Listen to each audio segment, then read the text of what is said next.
I wasn't born funny. I was born desperate. Desperate to be seen. Desperate to be loved. Desperate to make my sick mother smile just for a moment. My name is Jim Carrey, and this isn't a story about comedy. It's a story about the mask we all wear, and what happens when you finally take it off. This is the story of how I found myself, only after I lost everything I thought I was. I grew up in Newmarket, Ontario, a place far from the bright lights of Hollywood. We didn't have much, and for a while, we had nothing at all. Imagine a family stripped of their home, living out of a van.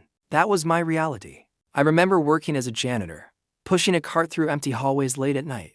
I even kept a baseball bat on that cart, not for protection, but because I was so angry at the world. The frustration was a fire inside me, a constant reminder of where I was and where I didn't want to be. But even in those dark times, I had a vision, a powerful, unshakable belief in a future that seemed impossible. Every single night, I would drive my beat-up car up to Mulholland Drive. I'd park and look down at the sprawling, glittering lights of Los Angeles. To anyone else, it was just a city. To me, it was a promise. It was there, overlooking that sea of dreams, that I did something that many would call crazy. I took out my checkbook and wrote myself a check.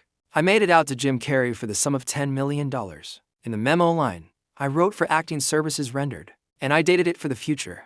Thanksgiving, 1995. I folded that check and put it in my wallet. It became my secret, my talisman. I carried it with me everywhere, a tangible piece of my dream. It stayed there for years, getting worn and tattered until it nearly fell apart. It wasn't just a piece of paper. It was a declaration, a promise to myself. Then came 1994. It wasn't just a year. It was a lightning storm, the kind that changes the landscape forever. In a single, unbelievable year, 3 movies hit the world: Ace Ventura, Pet Detective, The Mask, Dumb and Dumber. It was an explosion. Suddenly, I wasn't the janitor with the baseball bat anymore. I was the biggest star in the world. The money I had dreamed of, the fame I had craved, it all came rushing in. And that check, that $10 million check I wrote myself on that lonely hill, I cashed it right on time. I had everything. I had achieved the dream.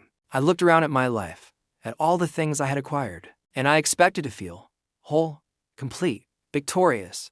And you know what the craziest part was? It wasn't enough. I realized you can have everything your avatar desires, everything the person you pretend to be wants, and still be profoundly, deeply unhappy. The finish line I had sprinted toward turned out to be just another starting line for a much harder race. My search for something more, something real, led me to one of the most challenging roles of my career, playing the legendary comedian Andy Kaufman in the film Man on the Moon. This wasn't just acting.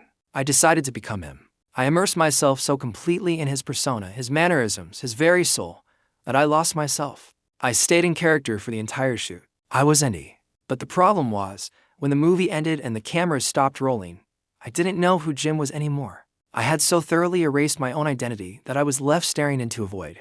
I'd look in the mirror and see a stranger. Who was I when I wasn't on? Who was I without the characters, without the jokes? It was terrifying. People saw the rubber face. They saw the boundless energy, the man who could contort his body and voice into a million hilarious shapes. They heard the laughs, but they didn't see what was behind the curtain. They didn't see the silence that followed the applause. They didn't feel the crushing weight of the depression that would pull me under. They didn't understand the relentless pressure of being Jim Carrey all the time, of having to be on for everyone, everywhere.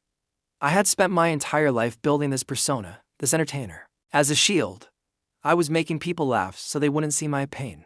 The louder the laughter, the more my own sorrow was drowned out. But a shield is also a cage. Eventually, the constant performance became too much to bear. I learned a hard and seductive truth. Solitude is dangerous. It's incredibly addictive. It starts as a retreat, a place to catch your breath. But then you realize how quiet it is, how peaceful. You're not performing for anyone. You're just there. And it becomes a habit. You start to prefer the quiet room to the cheering crowd.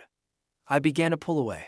I stopped chasing the spotlight that I had once so desperately craved. I stepped back from the machine of Hollywood. I needed a new way to express the things I couldn't say. So, I started painting. I filled my home with canvases, with vibrant colors and bold strokes. It was raw. It was honest. It was something that came purely from me, not for an audience, not for a paycheck. It was therapy. Through painting, through spending time alone, through looking inward instead of outward for validation, I started to have a profound realization. Jim Carrey, the movie star, the comedian, the famous person, that's not who I am. It's just a character I played. It's a collection of ideas that people have about me. A name, a label, a mask. I am not the mask. I am the consciousness behind it, the quiet observer watching the whole show. This journey led me to a place of peace I never thought possible. And it brought me to this one powerful wish. I genuinely wish that everyone could get rich and famous and have everything they ever dreamed of. I really do. Because only then would they be able to see for themselves that it's not the answer. All the money, all the attention, all the external success, it won't fill the hole inside you. It can't. That's an inside job. The real treasure isn't out there in the world. It's within you. My name is Jim Carrey, and the greatest lesson I ever learned is that sometimes the only way to truly find yourself is to completely lose who you thought you were. You have to be willing to let go of the mask, to let go of the story you've been telling yourself in a world. Because who you are underneath it all is far more interesting, far more beautiful, and far more powerful than any character you could ever play. Thank you for listening.